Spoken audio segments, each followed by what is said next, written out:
Powerful પતિવ્રતાની ભક્તિ ભાગ આવ્યા છે ચોથો અને તારીખ 12/4/2026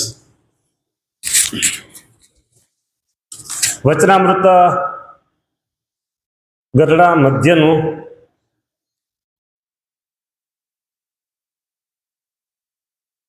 19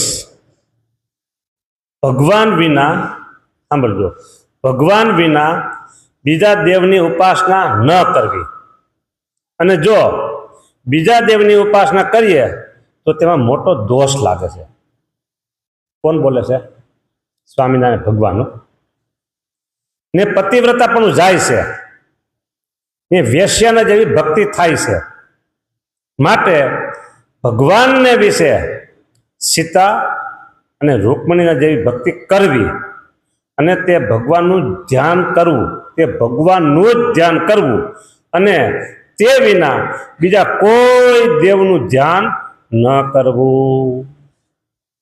આ કાગળ મહારાજે લખાવ્યો વચનામૃત 19 છે. 1878 મહારાજે કાગળ લખાવ્યો માગસરવદી 14 દિવસ અને એના જ અનુસંધાને મધ્યનું 62મું વચનામું છે. મધ્યનું 62મું વચનામું એમાં પણ 3 અંગ ભગવાને બતાવ્યા છે.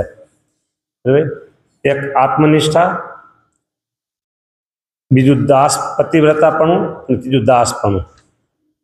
એમાં જે પતિવ્રતાપણું છે એની વાત આપણે કાલે થોડી લીધી હતી. પતિવ્રતાનું જે અંગ છે તે તો વ્રજની ગોપીઓના જેવું જોઈએ. જેમ ગોપીઓએ જે દિવસ થકી શ્રી કૃષ્ણ ભગવાનના ચરણારવિંદનો સ્પર્શ કર્યો તે દિવસ થકી જેટલા સંસાર સંબંધી જે સુખ તે સર્વે ઝેર જેવા થઈ ગયા. તેમ જેને પતિવ્રતાના અંગની ભક્તિ હોય તે ગમે તો ઇન્દ્ર જેવો રૂપાળો પુરુષ હોય તથા દેવતા જેવો હોય તથા કોઈ રાજા જેવો હોય તેને જ્યારે દેખે ત્યારે જેમ સડેલ કૂતરાને અથવા વિષ્ટાને દેખે ત્યારે અતિશય ગ્લાનિ પામીને દ્રષ્ટિ પાસે ખેંચી લે, તેમ દ્રષ્ટિ પાસે ખેંચાઈ જાય તે ઉત્તમ પતિવ્રતાની રીતિ છે. માટે જેની એક આ બધા દ્રષ્ટાંત દીધા હો.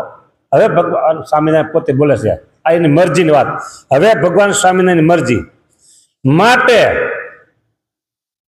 જેની એક ભગવાનને વિશે જ ભગવાન જ બોલ્યા છે અને નંદ સંતોએ જ લખ્યો છે. એ જ એક જ અક્ષર છે પણ મોટો તોતિંગ જેવો વજન છે એમાં. માટે જેની એક ભગવાનને વિશે જ પતિભાવે કરીને વૃત્તિ જોડાણી છે તેનું બીજા કોઈ પુરુષને દેખીને મન રાજી થાય જ નહીં. લ્યો હવે આમાં કીર્તન કાલે લીધું હતું આપણે કે મેં તો સર્વે સંગાથે તોડી સાહેલી, એક જગના જીવન સાથે જોડી રે સાહેલી. એ કીર્તન કાલે લેવાઈ ગયું હતું. ત્યાર પછી હવે કીર્તન લેવું છે આપણે અત્યારે ભગવાન સ્વામિનારાયણનો જે મહિમા, ભગવાન સ્વામિનારાયણનો જે મહિમા. હવે આમાં પતિવ્રતાની વાત કરી અને એવા પતિ આપણને મળ્યા ભગવાન સ્વામિનારાયણ. એવા પતિ કોણ મળ્યા? ભગવાન સ્વામિનારાયણ. તો એ સ્વામિનારાયણ ભગવાનનો મહિમા કેટલો છે, એનો પ્રતાપ કેટલો છે? પેલું પદ કાલે આપણે લીધું હતું તો એની 2 પંક્તિ લેવું છે. એનો જે જાને કીધો આશરો તે તો તરી ગયા રે કુળ સહિત સંસાર. પ્રગટ પુરુષોત્તમ શ્રી હરિ. પ્રગટ પુરુષોત્તમ શ્રી હરિ. મુક્તાનંદ સ્વામી શબ્દ મૂક્યો છે પ્રગટ. અને મહારાજ અંતર્ધાન લીલા કરી ત્યારે બોલ્યા હતા કે હું આ સત્સંગમાં કાયમ માટે પ્રગટ ને પ્રગટ રહીશ, કાયમ માટે રહીશ પ્રગટ. બોલો. અને આપણો સંપ્રદાય છે ને એ પ્રગટનો સંપ્રદાય કહેવાય છે, બરાબર. તો પ્રગટ પુરુષોત્તમ શ્રી હરિ આપણે પતિ જેવા આવા પતિ મળ્યા છે, એને મૂકીને બીજા કોઈને વિશે આપણી આસ્થા નિષ્ઠા થાય નહીં. જો વંદન બધાને, વંદન બધાને, નિષ્ઠા એકમાં. વંદન બધાને, નિષ્ઠા એકમાં, બરાબર. અવતારો હોય કે અવતારોના ભક્તો હોય, જે પંચદેવ મહારાજે શિક્ષાપત્ર કીધી એ હોય, એ બધાને વંદન, પણ નિષ્ઠા આપણે એક સ્વામિનારાયણ ભગવાનને વિશે જ. હવે જો અહીંયા સ્વામિનારાયણ ભગવાનને વિશે નિષ્ઠા પ્રતિપાદન થાય ને, એવા એવા જ પ્રમાણ આપણે વચનામૃતમાંથી, કીર્તનોમાંથી, ભક્ત ચિંતામાંથી ગોતશું ને મળેલા છે. એટલે આપણું એક જ કેન્દ્ર બિંદુ રહેશે ભગવાન સ્વામિનારાયણ, બરાબર. આપણને કદાચ ને આ પ્રમાણ છે ને આ બધા પુસ્તકોમાંથી કદાચ ને એકદમ લિમિટેડ, સીમિત એટલા જ મળશે. અને અવતાર અને અવતારી એક છે. અવતાર અને અવતારી એટલે કે ભગવાન સ્વામિનારાયણ અને બીજા અવતારો બધા એક છે. આવા પ્રમાણો કદાચ વધારે મળે તો આપણા માટે આ પ્રમાણ બેસ્ટ છે. ક્યાં? અવતાર અને અવતારી બે અલગ છે. હા, મહારાજના બે વચન છે, તો આપણે આ જે સર્વોત્કૃષ્ટ વચન છે ને એને પ્રતિપાદન કરતા લેશું. બીજાને જે લેવા હોય તે બીજા લે, બીજાને જે ગમે તે, બધા સ્વતંત્ર છે. આ વચનામૃતમાંથી કે આપણા શાસ્ત્રોમાંથી જેને જે લેવું હોય ને એના માટે બધા સ્વતંત્ર છે. પણ આપણી એક પરંપરા, પરંપરા ગુણાતીતાનંદ સ્વામી એ પરંપરા, ગોપાળાનંદ સ્વામીની વાતોથી આપણી પરંપરા. એ પરંપરામાં આ પરમહંસો મહારાજને કેવા ઓળખા અને કેવી રીતે જાણી ભેજા છે પછી આપણે લેવાનું, બરાબર. અને કદાચ ને આ મોટા સદગુરુઓએ, નંદ સંતોએ ક્યાંય અવતાર અવતારીનું એક પણ બતાવ્યું હોય, બરાબર, તો એક ઉદારતાથી બતાવ્યું, ઉદાર દિલથી, દરિયાવ દિલથી. શું કામ? કે આપણે કે હિન્દુ અને બીજા આપણે સનાતન આ ધર્મની પુષ્ટિ માટે પણ એવું બોલ્યા હોય. સનાતન ધર્મ અને હિન્દુ ધર્મની એકતા જળવા માટે બોલ્યા હોય, તો એમાં કોઈ આપણે માટે બીજું નથી. પણ આપણી જે ભક્તિ, આપણે જેની કંઠી, જેને આપણે કહેવાયા, જેની પૂજા, જેનો તિલક કાંડલો, એની વિશે આપણી પતિવ્રતાની ભક્તિ. હા, પાર્વતીજીએ કીધું છે વરુ શંભુ કે રહું કુંવારી, કોટી જન્મ લગ રગડ અમારી, વરુ શંભુ કે રહું કુંવારી. અને રૂકમણીજી, એનો ભાઈ રૂકમૈયો, એને એવું વિચાર્યું કે મારી બેનને હું શિશુપાળ સાથે પરણાવું, બરાબર. પણ રૂકમણીજીએ મનોમન નક્કી કરી લીધું હતું કે મારે વરવું તો ભગવાન શ્રી કૃષ્ણને વરવું, બીજા કોઈ નહીં, બરાબર. એટલે એને નક્કી કર્યું કે મારે વરવું તો ભગવાન શ્રી કૃષ્ણને વરવું, અને જો એને વરવાનું ન થાય અને મારો ભાઈ બીજાને બીજા સાથે લગ્ન કરાવે તો જીભ કરડીને મરી જાવ, પણ ભગવાન શ્રી કૃષ્ણ સિવાય બીજાને ન વરવું, ન વરવું. આ પતિવ્રતાની ઉત્તમ ટેક. એવી ટેક ભગવાન સ્વામિનારાયણનું આપણે ભજન કરીએ છીએ તો આપણા ઈષ્ટદેવને વિશે આવી ટેક જોઈએ. જો મુક્તાનંદ કહે મહિમા અપાર છે, કરે નિષદિન નેતિ નિગળ પોકાર. હવે આપણા પતિ, આપણા ઈષ્ટદેવ કેવા મોટા, તો મુક્તાનંદ સ્વામીની એક જ પંક્તિ છે, એક જ પંક્તિ ને એક જ લીટી. મુક્તાનંદ કહે મહિમા અપાર છે. અપાર એટલે કેટલું કહેવાય? કયો હવે આકાશ છે ને, આકાશ એ અપાર કહેવાય. છેડો છે કે આકાશને કઈ છેડો છે? આપણું આ ગુજરાત, એને અપાર કહેવાય.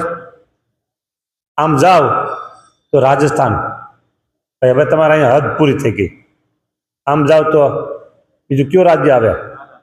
હે, મહારાષ્ટ્ર, તો ભાઈ અહીંયા તમારી હદ પૂરી થઈ ગઈ. આમ જાઓ તો ઓલા પાકે તમારા કે ભાઈ તમારે અહીંયા પૂરી થઈ ગઈ, એને અપાર ન કહેવાય. બરાબર.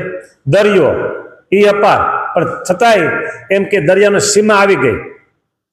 આમથી ગમે તે સ્ટીમર આવતા આવતા આવતા કંડલા બંદર કે શું કે સોમનાથ આવે ત્યાં પછી દરિયો પૂરો થઈ ગયો. પણ આકાશ છે ને એ અપાર છે, આકાશ અપાર છે, એનો ક્યાંય છેડો નથી. હો, મુક્તાનંદ સ્વામી કહે છે, મુક્તાનંદ કહે મહિમાય પાર છે. બોલો, આનો છેડો જ નથી. આવા ઈષ્ટદેવ આપણે મળ્યા છે, એને મૂકી ને બીજા કોઈને વિશે એવી નિષ્ઠા નહીં. જેવી નિષ્ઠા ભગવાન સ્વામિનારાયણ વિશે છે એવી નિષ્ઠા કોઈને વિશે નહીં. મોટા મોટા અવતારો હોય ને તો એને વિશે આવી નિષ્ઠા નહીં. આવું કીધું. બરાબર. ગુણાતીતાનંદ સ્વામી પછી કે છે, મુક્તાનંદ સ્વામી કે છે, કરે નિષદિન રે. નિષદિન, નિષદિન એટલે રાત્રિ અને દિવસ. રાત્રિ અને દિવસ, નિષદિન. હા, ઘણા લોકો રાત્રિની નોકરી કરતા હોય, રાત્રે નાઇટ પાડી કે રાત્રિ પાડી, દિવસે શું કરે? દિવસે હોવાના છે. હા, અને દિવસે નોકરી કરતા રાતે હોવાના છે.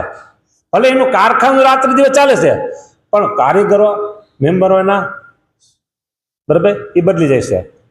પણ અહીંયા નિષદિન નેતિ નિગમ કરે પોકાર, ન ઇતિ ન ઇતિ ન ઇતિ. રાત્રિ દિવસ આમ વેદ કે છે, રાત્રિ દિવસ વેદ એમ કે છે કે અમે પુરુષોત્તમ નારાયણના મહિમાના પારને પામતા નથી, પુરુષોત્તમ નારાયણના મહિમાના પાર પામતા નથી. મુક્તાનંદ કહે મહિમાય પાર છે, કરે નિષદિન રે નેતિ નિગમ પોકાર, પ્રગટ પુરુષોત્તમ શ્રી હરિ. હવે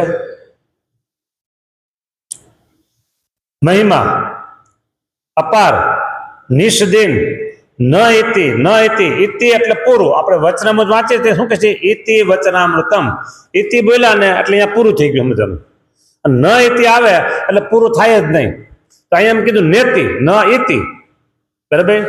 આટલો મહિમા પુરુષોત્તમ નારાયણ એવા જે આપણે જેનું ભજન કરીએ છીએ સ્વામિનારાયણ ભગવાન, એનો આ મહિમા છે. કોણ ગાય છે? તો મુક્તાનંદ સ્વામી ગાય છે.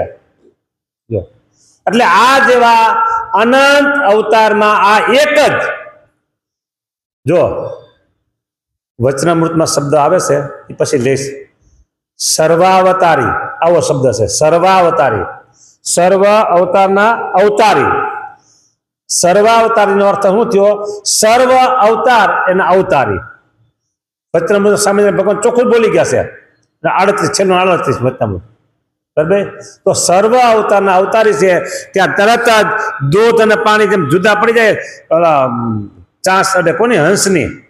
હંસની ચાસ દૂધમાં પડે અડે એટલે દૂધ અને પાણી અલગ, તેલ અને પાણી અલગ રહ્યા. એમ સર્વાવતારી શબ્દ આવ્યો એટલે સર્વ અવતારના અવતારી પુરુષોત્તમ નારાયણ સ્વામિનારાયણ ભગવાન અને બીજા અવતારો જુદા પડી ગયા. પાડવાની જરૂર જ નથી. ભગવાન પોતે બોલ્યા છે આ વચન ઉત્કૃષ્ટ વચન છે, આપણા માટે આ શ્રેષ્ઠ વચન છે. પછી ભગવાન એમ કહેતા હોય કે ભાઈ રાધિકા છે એવા જે શ્રી કૃષ્ણ ભગવાન ધ્યાન કરવું, 5મું વચનામૃત, તો એ પછી આપણે માટે નથી, એ પછી બીજા માટે છે. હા, એ વચનામૃત બીજા માટે. કારણ કે બીજાને કેટલી નિષ્ઠા છે ને કે ભાઈ આપણે બધાને ભજીએ તો ભલે નહીં ભજતા. હા, એટલે વચનામૃતમાં બધાને માટે મહારાજે આપ્યું છે. આપણા માટે આ ઉત્તમ શબ્દ છે, આપણા માટે છે. બસ. મુક્તાનંદ કહે મહિમાય પાર છે, કરે નિષદિન રે નેતિ નિગમ પોકાર. પોકાર કર્યા કરે છો, ખાલી બોલતા નથી. પોકાર કર્યો કે કહે હે દ્રૌપદીજીને જયારે લાજ લૂંટાતી ને ત્યારે ઊંચા સાથે પોકાર કર્યો, અને દુઃખ આવે ને કોક ને ત્યારે બચાવો બચાવો એ પોકાર કર્યો કે. બરાબર. ખાલી તમે બોલતા હોય ને વાતો કરતા હોય ને અહીંયા તો પોકાર નથી. બરાબર. અને જ્યારે એ એવા સંકટમાં આપણે શું કહેવાય, આ પ્લેન હેડગું તું, એટલે નાવ બુડી હતી વડોદરામાં, આપણે રાજકોટમાં થયું તો એમાં હજી જીવતા હશે ત્યારે પોકારું પાડતા હશે ને, એટલે આપણે નથી સાંભળી પોકારું પાડતા હોય કે બચાવો બચાવો બચાવો. એ પોકાર કોણ કરે છે? નિગમ. કે આ પુરુષોત્તમ નારાયણ આવા મોટા છે, પુરુષોત્તમ નારાયણ આવા મોટા છે, આવા મોટા છે, નિષ્દિન રાત્રિ દિવસ પોકાર કર્યા કરે છો ને એ ભગવાન આપણે મેળા છે. બોલો, બસ એટલું જ જોવાનું છે.